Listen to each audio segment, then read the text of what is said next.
Hello friend, welcome to our channel movie freak. Movie की starting में हम एक प्लेन देखते हैं जिसके अंदर एक लड़का होता है जिसका नाम है फू और लड़की का नाम है जिंग और एक का नताशा।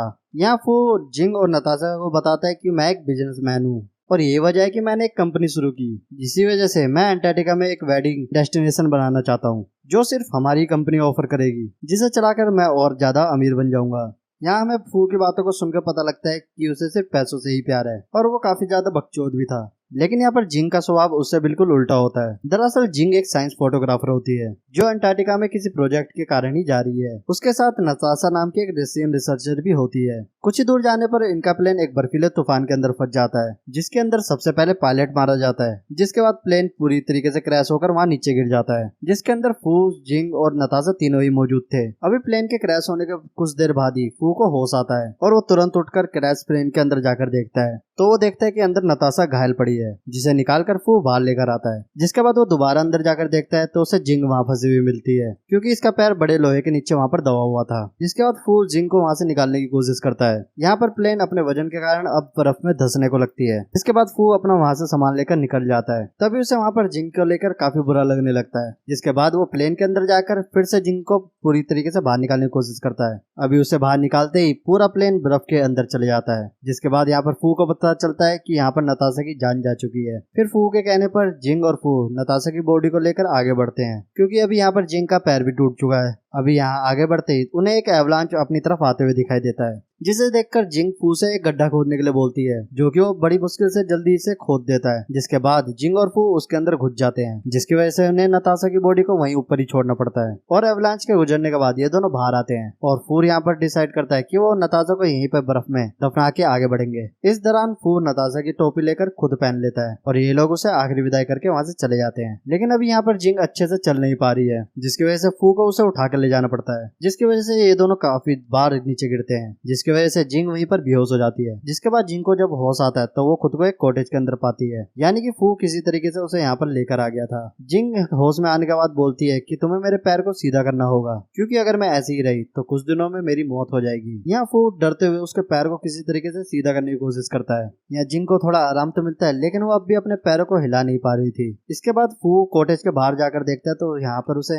एक जनरेटर मिलता है, जिसको वो वहाँ पर तुरंत चालू करता है। जिसके बाद वहाँ पर लाइट आती है और जिससे हीटर वगैरह भी ऑन हो जाता है। और वहीं अंदर जाने पर उसे ढेर सारा फूड के पैकेज मिलते हैं। इसकी मैन्युफैक्चरिंग देखकर यहाँ पर जिंग अंदाजा लगा लेती है कि कुछ साल पहले कुछ रिसर्चर आकर यहाँ पर ठहरे हुए थे, जिसका साफ मतलब था कि अरोरा स्टेशन यहाँ से कुछ किलोमीटर दूर पर ही होगा। लेकिन अभी वो दोनों किस डायरेक्शन में है इसका उन्हें कोई भी अंदाजा नहीं होता। जिस पर फू जिंग से बोलता है कि तुम चिंता मत करो, मैं रोज जाकर आसपास उस स्टेशन को ढूंढने की कोशिश करूंगा और इस तरह हम यहाँ से जल्दी ही निकल पाएंगे। जिंग इस पर बोलती है कि ये तुम्हारे लिए बिल्कुल आसान नहीं होगा, क्योंकि जनरेटर में डीजल भी लिमिटेड है जो ज्यादा दिन तक नहीं चल पाएगा, क्योंकि अभी अंटार्कटिका में पोलर डेज है, जिसकी वजह से अभी हम सरवाइव कर पा रहे हैं। जिसके कुछ टाइम बाद पोलर नाइट का वक्त आ जाएगा, जिसके दौरान जिंदा रहना काफी ज्यादा मुश्किल है और हम ठंड से मर भी सकते हैं। जिंग और वो यहाँ पर मिलकर कैलकुलेशन करते हैं, जिसकी वजह से वो यहाँ पर अंदाजा लगाते हैं कि रोज अगर हमने जनरेटर को 4 घंटे भी चलाया तो हम यहाँ 75 दिनों तक रह सकते हैं। तो हम 75 दिनों तक यहाँ पर कुछ भी करके उस स्टेशन को ढूंढना होगा, क्योंकि अभी जो प्लेन क्रैश हुआ है उसकी वजह से 3 दिन और बीत चुके हैं। इसीलिए फू को चौथे दिन ही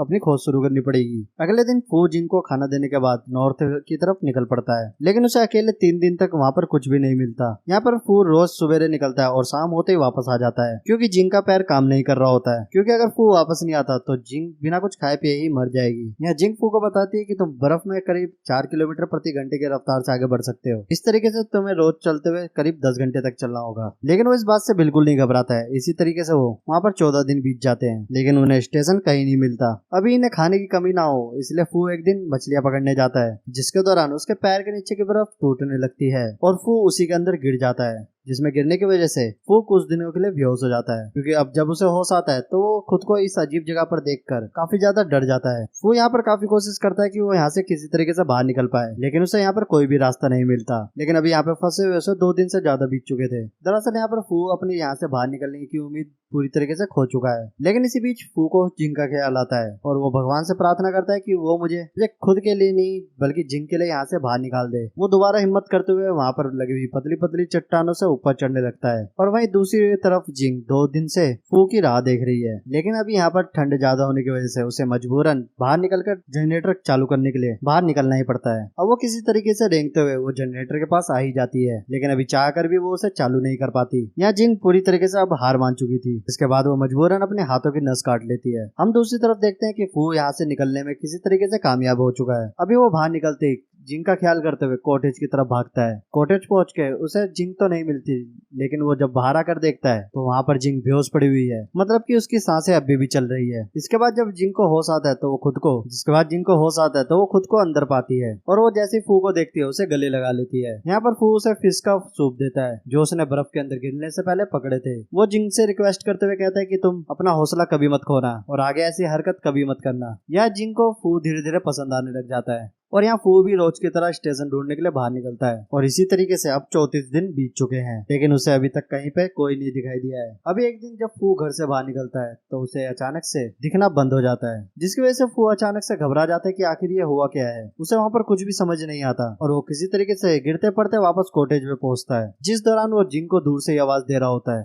तभी आवाज सुनकर जिंग भी बाहर चली आती है, जिसके बाद उसकी आवाज की मदद से जिंग तक पहुंच जाता है। फू यहाँ पर काफी ज्यादा रो रहा होता है क्योंकि उसे अभी कुछ भी समझ नहीं आ रहा था कि उसके साथ क्या हो रहा है। यहाँ जिंग उसे बताती है कि यहाँ चारों तरफ बर्फ होने की वजह से यहाँ पर 95% तक सूरज की रोशनी रिफ्लेक्ट होती है, क्योंकि तुम इस रिफ्लेक्शन को अपनी नंगी आंखों से रोज देख रहे हो। इसी वजह से तुम्हें दिखना बंद हो गया है, क्योंकि सूरज के रिफ्लेक्शन को देखना बिल्कुल वैसा ही है जैसे कि तुम सूरज को सीधा देख रहे हो। जिसपे जिंग उसे बताती है कि तुम चिंता मत करो, ये 3 दिन में ठीक हो जाएगा। जिसके बाद जिंग फू की देखभाल करने लगती है। यहाँ पर दोनों साथ में मिलकर सारे काम करते हैं, जिसके 3 दिन बाद फू ठीक भी हो जाता है। यहाँ पर जिंग फू को एक कपड़ा आंख पर बांधने के लिए देती है ताकि उसकी आंखों को ज्यादा नुकसान ना हो, लेकिन यहाँ पर फू के लिए अभी चीजें और भी ज्यादा खराब होने वाली थी, क्योंकि वो जैसे ही थोड़ी दूर जाता है तो वहाँ पर बर्फ की परत अचानक से चटक कर टूटने लगती है और यहाँ बेचारा फू बर्फ के अंदर पानी में गिर जाता है, जिसके अंदर वहाँ पर बाहर निकलने का उसे कोई रास्ता नहीं मिलता। अभी जैसे वो डूबने वाला होता है तो वो कुछ पेंगुइन्स को वहाँ से बाहर निकलता हुआ देखता है और इन पेंगुइन्स के साथ वो भी बाहर आ जाता है, लेकिन अभी उसके सारे कपड़े गीले हो चुके थे। इसकी वजह से फू को काफी ज्यादा ठंड भी लग रही होती है। तभी वो यहाँ से जल्दी से घर की तरफ जाने लगता है, लेकिन उसका ये रास्ता उस वक्त और भी ज्यादा मुश्किल हो जाता है जब उसे एक बर्फीले तूफान का सामना करना पड़ता है। लेकिन वो धीरे धीरे छोटे छोटे कदमों के साथ वापस अपने घर आ ही जाता है, लेकिन अभी वो पूरी तरीके से जम चुका है और जिंग के सामने ही वो बेहोश हो जाता है। जिंग यहाँ पर देखती है कि फू को काफी ज्यादा ठंड लग रही है और अभी जल्दी ही कुछ नहीं किया गया तो पक्का मर ही जाएगा, इसलिए फू को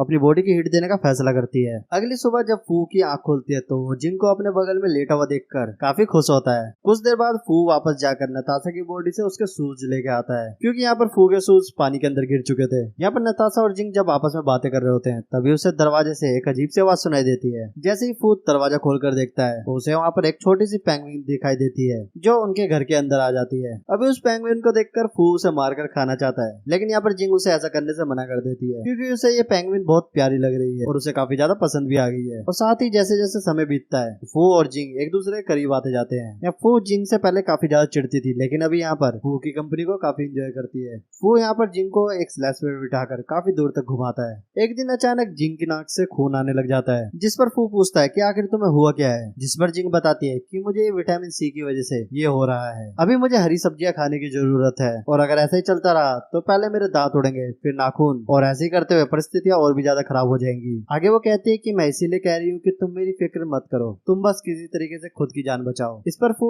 जिंग को अपने सामने बिठाकर बहुत ही रोमांटिक तरीके से प्रपोज करता है और कहता है कि मैं अपनी पूरी जिंदगी तुम्हारे साथ ऐसे ही बिता सकता हूँ, क्योंकि मेरे लिए तुम और तुम्हारी लाइफ बहुत ज्यादा जरूरी है। जिंग भी फू के इस प्रपोजल से काफी ज्यादा खुश होती है, लेकिन उसे मन ही मन में ये डर भी है कि कहीं मैं यहीं मर ना जाऊं। अगले दिन फू जब निकलने वाला होता है तब जिंग उससे कहती है कि बार बार लौटने से तो अच्छा है कि तुम अपना सफर जारी रखो, मेरे कारण तुम वापस मत आया करो। लेकिन फू उसकी एक नहीं सुनता और हर दिन वापस आता ही रहता है। अब एक दिन फू जब जाता है तो उसे अरोरा स्टेशन मिल ही जाता है, जिसके बाद वो कुछ लोगों को लेकर जिंग को लेने वापस आता है। अभी वो लोग जब कॉटेज तक पहुंचने वाले होते हैं तभी वहाँ पर एक बहुत बड़ा एवलांच आ जाता है, जिसको देखते ही वो लोग गाड़ी घुमा लेते हैं। अभी ये एवलांच इतना ताकतवर होता है कि उनके पूरे कॉटेज को एक ही बार में उड़ा देता है। फू जिंग के लिए यहाँ पर काफी ज्यादा तड़पता है। अभी फू जिस स्टेशन पे होता है तब वहाँ पर उसे जिंग की एक डायरी उसके सामान में मिलती है, जिसे देखकर वो फूट फूट कर रोने लगता है। यहाँ फू के दिमाग में न जाने क्या सोचता है, वो स्नो बाइक को लेकर जिंग को ढूंढने निकल पड़ता है। वो सबसे पहले उस जगह जाकर देखता है जहाँ पर वो जिंग के साथ बैठकर बातें किया करता था,